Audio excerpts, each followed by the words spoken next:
Di dua kasus pidana, yakni pembunuhan Yosua dan menghalangi penyidikan pembunuhan Yosua, Verdi Sambo segera disidang bersama tersangka lain. Sementara itu berkas pemecatan Verdi Sambo sebagai anggota kepolisian juga sudah diterima istana.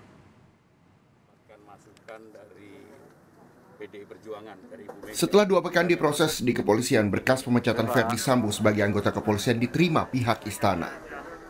Ya, pokoknya sudah sampai. Tunggu saja proses selanjutnya, ujar Sekretaris Kabinet Pramono Anung pada Kamis 29 September 2022 di Jakarta Convention Center. Yang menerima adalah Sekretaris Militer Presiden yang berada di bawah Kementerian Sekretariat Negara. Pada 19 September 2022 lalu, sidang banding Verdi Sambo digelar. Putusannya tetap memecat Verdi Sambo dari kepolisian. Memutuskan permohonan banding dari saudara pemohon banding nama Verdi Sambo SIK MH, pangkat NRP, Irjen Pol NRP 73020260, jabatan Pakti Kesatuan Yang Mapolri. 1. Menolak permohonan banding pemohon banding. Putusan banding ini bersifat final dan mengikat. Artinya, tak ada lagi upaya yang dapat dilakukan Verdi Sambo untuk mempertahankan posisinya di Polri. Selama 2 pekan diproses Divisi Sumber Daya Manusia Polri, berkas dikirimkan ke Istana Kepresidenan. Karena sesuai aturan pemberhentian perwira tinggi Polri dilakukan oleh Presiden melalui keputusan Presiden. Setelah resmi dipecat, tidak ada seremoni pemberhentian Verdi Sambo. Yang bersangkutan nggak ada, sudah diserahkan berarti sudah diberhentikan dengan tidak hormat. Tidak ada seremonial. Ya, tidak ada, sudah diserahkan aja sudah bentuk seremonial. Verdi Sambo adalah tersangka pembunuhan berencana Brigadir Yosua dan juga tersangka menghalangi penyidikan pembunuhan Yosua. Kedua kasus ini membuat Verdi Sambo dipecat dari Polri karena melakukan pelanggaran etik berat. Tim Liputan, Kompas TV, Jakarta. Lebih lengkap soal berkas pemecatan mantan Jenderal Bintang 2 Verdi Sambo dari institusi Polri, kita bergabung dengan jurnalis Kompas TV Friska Clarissa di Istana Kepresidenan Jakarta. Friska, jadi bagaimana nanti proses pembuatan keputusan Presiden soal pemecatan Sambo? Prosesnya akan memakan waktu berapa lama?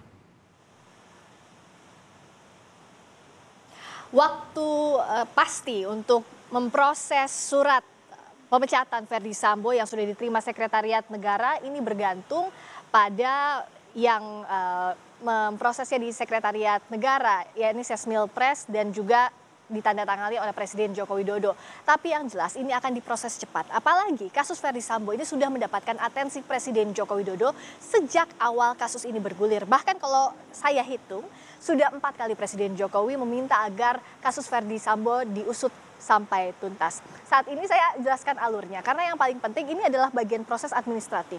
Berkas pemecatan Verdi Sambo yang sudah diterima oleh Sekretariat Negara adalah surat permohonan keputusan PTDH atau pemberhentian tidak dengan hormat Verdi Sambo dari Kapolri ke Presiden yang sudah saat ini ada di Sesmilpres atau Sekretaris Militer Presiden Sekretariat Negara. Untuk selanjutnya nanti produk hukumnya adalah keputusan Presiden atau Kepres. Kenapa harus diproses di istana? Ini berdasarkan peraturan perundang-undangan yang berlaku memang. Ada PP atau peraturan pemerintah, ada juga Kepres atau keputusan Presiden yang jadi landasannya. Kita bicara soal PP dulu atau peraturan pemerintah. Di PP nomor 1 tahun 2003 tentang pemberhentian anggota Polri, tepatnya di pasal 15 huruf A, dijelaskan bahwa untuk memberhentikan anggota Polri oleh Presiden itu minimal pangkatnya Komisaris Besar Polisi atau Kombespol atau jabatan lebih tinggi di atasnya. Terakhir Verdi Sambo bintang 2 Irjen maka sudah memenuhi syarat itu. Berikutnya kita lihat juga keputusan Presiden.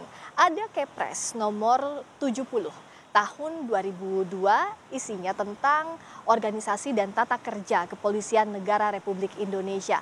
Di sana disebutkan di pasal 29 poin 1 Kepres tersebut bahwa pemberhentian dan pengangkatan pejabat dari jabatan dan kepangkatan perwira tinggi bintang 2 ke atas. Ferdi Sambo bintang 2 sudah memasuki syarat ini. Jadi bintang 2 ke atas atau eselon 1A 1B ini ditetapkan dengan keputusan Kapolri setelah dikonsultasikan dengan Presiden. Sebelumnya Kapolri juga sudah berkunjung ke Sekretariat Negara salah satunya untuk membahas soal pemberhentian tidak dengan hormat Ferdi Sambo.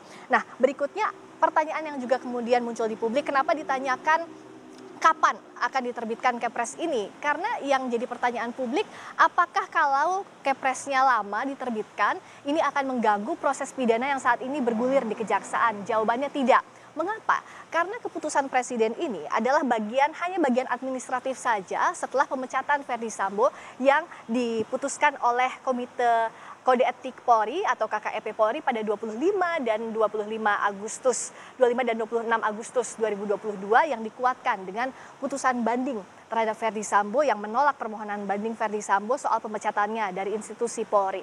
Nah, itu muaranya adalah sidang etik. Jadi Kepres ini bermuara dari sidang etik soal pemecatan Ferdi Sambo. Sementara kalau soal kasus pembunuhan berencana terhadap Brigadir Yosua Huta Barat itu mulanya dari pidana. Jadi tidak akan memengaruhi mau diterbitkan Kepres ini, pekan depan, itu bagian dari administratif saja. Nantinya dari Sekretariat Negara jika sudah keluar atau sudah Kepres itu sudah ditandatangani oleh Presiden Joko Widodo akan dikembalikan kembali ke Polri untuk diserahkan ke Ferdi Sambo. Tidak ada seremoni dari penyerahan atau pemecatan Ferdi Sambo itu. Sementara untuk kasus pidananya ini juga yang masih harus dipantau. Karena pekan depan itu bagian dari krusialnya. Kenapa dikatakan krusial? Itu adalah penyerahan tersangka, barang bukti juga termasuk Ferdi Sambo di sana kepada kejaksaan. Nah, setelah itu nanti kita akan lihat dari penyidik bergulir ke penuntut umum. Dari penuntut umum nanti akan kita tunggu kapan persidangannya. Nah, pembuktian inilah yang akan membuktikan unsur-unsur pidana dalam pasal 340 KUHP soal pembunuhan berencana dengan berapa sanksi yang akan diterima Ferdi Sambo CS soal kasus pembunuhan berencana termasuk juga obstruction of justice. Jadi kalau untuk kasus pembunuhan berencana itu ada 5 tersangkanya termasuk Ferdi Sambo dan istrinya Putri Chandrawati, para ajudan serta sopir. Sementara untuk kasus perintangan penyidikan atau obstruction of justice ada 7 tersangka yang melibatkan mantan anak buah Sambo. Nah, sekarang kita pantau bagaimana nantinya proses yang bergulir pidana termasuk muara dari sidang etik yang sudah menghasilkan sanksi untuk Sambo dipecat dari institusi Polri yang saat ini masih berlangsung di istana. Tidak harus sampai di meja Presiden Joko Widodo untuk ACC atau tidak. Karena ini adalah sudah hanya bentuk proses administratif saja untuk mengeluarkan keputusan Presiden terkait dengan pemecatan Ferdi Sambo. Kalau itu tadi sudah jadi, diserahkan ke Polri, artinya sudah resmi bahwa Ferdi Sambo dipecat dari institusi Polri yang sebelumnya menjabat Jenderal Bintang 2. Dari Istana Kepresidenan Jakarta, saya kembalikan ke Anda lagi, Paskalis di studio. Terima kasih Friska Clarissa melaporkan langsung dari Istana Kepresidenan Jakarta.